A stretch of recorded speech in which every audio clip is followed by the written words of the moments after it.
To get to the second round of the NBA playoffs, this first portion of the show, I'm actually recording on Kentucky Derby Day, Saturday, May 2nd, 2026, ahead of Celtics Sixers Game 7. At the time of this recording, we still have Cavs Raptors Game 7, Magic Pistons Game 7. Hey, do you guys remember when I said there would be no Game 7 to the Eastern Conference in these playoffs? Yet there's three in the first round, so I was wrong on that.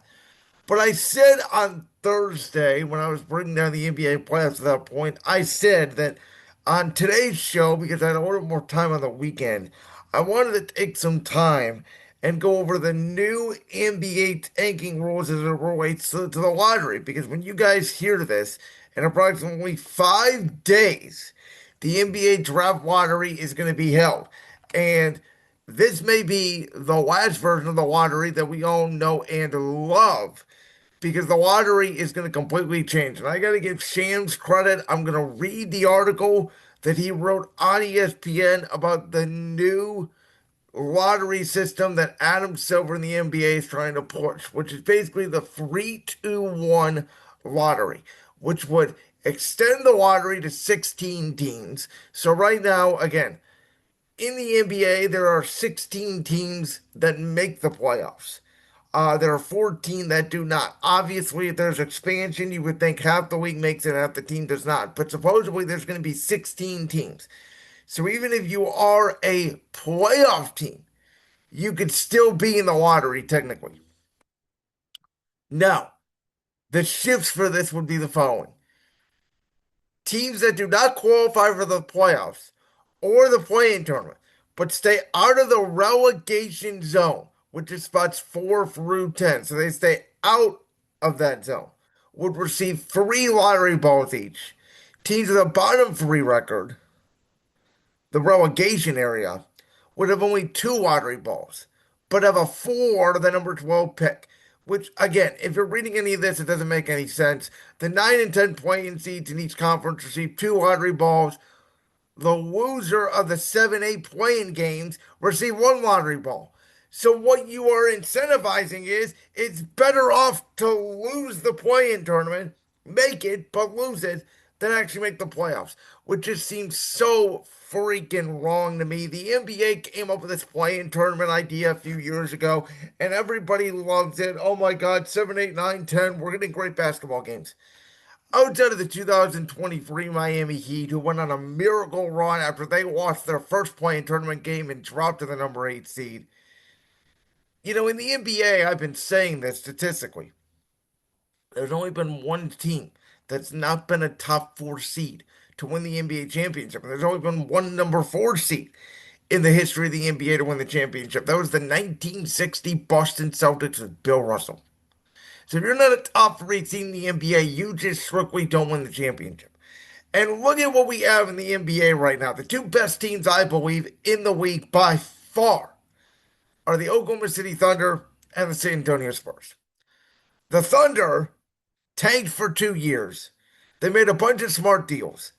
They made a bunch of great draft picks, and obviously the trade with Shea Gilgious-Alexander and what he has become has obviously been the upstart of it. But Jalen Williams development, Chet Holmgren top pick, and they have multiple top picks from other teams based off trades in the next few years. Okay? The other team, the San Antonio Spurs. Boy, when Kawhi Leonard left that team, it was dark and it was bad for a few years with Greg Popovich. Well, they tanked and they got maybe the best player of all time in 20 years, Victor Wembanyama, who was easily the best prospect coming out of the draft since LeBron James. This year, they got Dylan Harper with the number 2 overall pick in the draft because Victor Wembanyama got hurt at the end of the previous year. Oh, and by the way, Stephon Castle. Oh, and guess what? The Cleveland Cavaliers, that team that got number 1 overall pick, Kyrie Irving in 2011, the team that got the number 1 overall pick in 2014, Andrew Wiggins, which led to the trade with Kevin Love to form the Big Three. One of our favorite rivalries in the history of the NBA, Cavs Warriors. All 3 of those teams, Cavs Thunder and the Spurs, would not exist under A, the new lottery reform, and B, the NBA's new second apron, because Adam Silver seems like he is allergic to actually making the NBA better. It's funny because I said going into these playoffs, the NBA needed to have a great playoff. And yes, we had three first game sevens in the first round of the Eastern Conference. But even in those game sixes, right? Orlando's up 24 in Detroit. They obviously blow the lead, but they end up losing by 17. An unprecedented turnaround. I get that. Lakers destroy Houston in game six. It's not even competitive.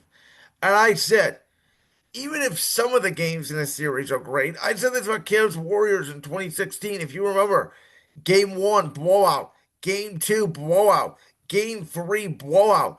Game five, the LeBron Kyrie 41-point game each, blowout. Game six, blowout. Even by the end, game four, right? With Curry and Golden State pulling away late by 10, technically a blowout. The only thing we remember of that series was how great Game 7 was, but the rest of that series wasn't great basketball. It was a lot of nonsense in second half blowout games. The NBA's always had this problem, but since the Boston Celtics won the championship 2 years ago, and all they literally do is shoot threes, the NBA's getting more blowouts. And you look at that Orlando Detroit game six, or you look at Cleveland Toronto game six. If you are up by less than 20 in the NBA going into the second half, it's not even close. You might as well be tied because the shooting in this league, it's so easy to come back from weeks and it's just so repetitive and it's not great basketball. But yet, Adam Silver says our ratings are up. Yeah, they're up because you're on broadcast television. You're not on cable television anymore. TNT and NBC have way more reach than what you were offering on TNT. And we're a highlights league. Yeah, that's great. You have made the regular season irrelevant. And that's why they're trying to change this tanking because the Kings have been bad forever, and the Wizards have been bad forever, and the Nets have seemingly been bad forever. I get it. But Adam Silver, the NFL does not have a lottery. Guess what? 2 years ago, the Patriots are the number three overall pick in the draft. A year later, they're in the Super Bowl. I know the Jets are bad. I know they haven't made the playoffs since 2010. You know who else we think is bad? The Raiders. They made the playoffs a few years ago. You know who we else thought was bad? The Browns. They made the playoffs twice in the last half decade, and they're considered one of the worst run franchises in the history of pro football. You know why? Because the NFL is the ultimate sport of hope. You get one draft pick, right? Look no further than the Commanders. They had a disaster of a franchise. They draft Jaden Daniels number two overall. They go to the NFC Championship game, you know, damn near 9 months later. In the NBA, I have believed in tanking. Philadelphia tried it, it didn't work. San Antonio tried it, it worked. Oklahoma City tried it, it worked. The key is, and sometimes like the Hawks got screwed ultimately by that. I think it was the 2023 draft with Bronny James, where there was just not one good player in the draft. And that's the other thing. Until NIL, in my opinion, NIL saved college basketball. And this year's draft, yeah, there's a reason why the Kings are trying to get better players because they want to be a good franchise for years to come. But they see the likes of Drew Peterson, the likes of AJ DeBonsa, the likes of Cam Boozer coming out. And this draft, they're saying could go 13, 15 players deep. Hell yeah. The Kings, the Wizards, the Nets, the Bulls blew it up because they said we got to get in this draft sweepstakes because we got to restart our franchise. Believe it or not, every team in pro sports, the Rockies and the Angels in baseball, the Wizards in the NBA, the Jets and the Browns in pro football, they're not trying to be bad forever. If you really think they're trying to be bad forever, you're out of your mind. A lot of these teams do have bad ownership, yes. And a lot of these teams are poorly managed with their general managers, yes. But Oklahoma City went from a dumpster fire to a dynasty in the span of 3 years. The Spurs could go from a dumpster fire to a potential dynasty in the span of 3, 4 years. Because they tanked. And I've always been a believer in, You tank for 2 years. You try to get the number one overall pick. You try to get the best players available, and then you go up to free agency. But the problem and why these NBA teams feel stuck is because of the new second apron. Free agency is dead. And I mean DEAD in terms of trying to get big sharks. The likes of LeBron James do not become available anymore. Kevin Durant's do not become available anymore. Jason Tatum's, Giannis Antetokounmpo's. These guys just don't become available. They're available via trade. And when you trade things, you have to give up multiple assets. I mean, look no further than the Knicks. They give up 5 first-round picks for Mikal Bridges. Minnesota gives up 5 first-round picks for Rudy Gobert. Because back in the day, nobody cared about the draft. Now, I think because of NIL, the draft is going to get better. I think draft picks are going to be more valuable.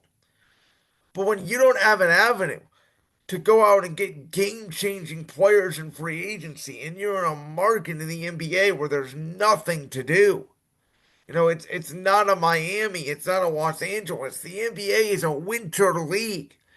Most players don't want to live out in the cold. If they had their choice, they'd obviously go west. But if you had good infrastructure like Utah does in Danny Ainge, maybe I would take a shot at Utah if it's the right situation. But I'm not allowed to anymore because of the second apron. So again, my problem with the NBA is the NFL in the last decade has made major changes. They changed the PAT. They changed the kickoff. They even tried the challenging of pass interference for a year. They will tinker with things. I wouldn't be surprised if the 60-yard field goal being worth 4 points, or even the 4th and 15 alternative instead of the onside kick comes into the week. In baseball, they bring in a pitch clock. They bring in bigger bases. They ban the shift. Things that traditionalists, including myself at the time, thought was lunacy. Now baseball is on a surgence right now. The NBA has not made a significant rule change. Sure, there's been the transition to eight foul. Yeah, there's been the challenge system, which all sports have.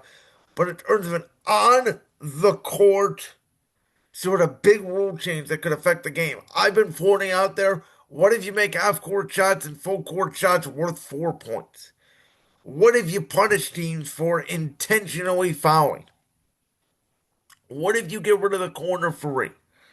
Ways to sort of differentiate the game because every NBA game looks the same. And I'm telling you, most nights you don't even need to turn into the first half to watch an NBA game because unless you're getting blown out by 50 and your name is the Atlanta Hawks, most of the NBA games come down to the final minutes anyway. That's the problem with the NBA. It's not tanking. And this lottery proposal will only punish the bad teams. And don't you want the bottom of your league to be healthy?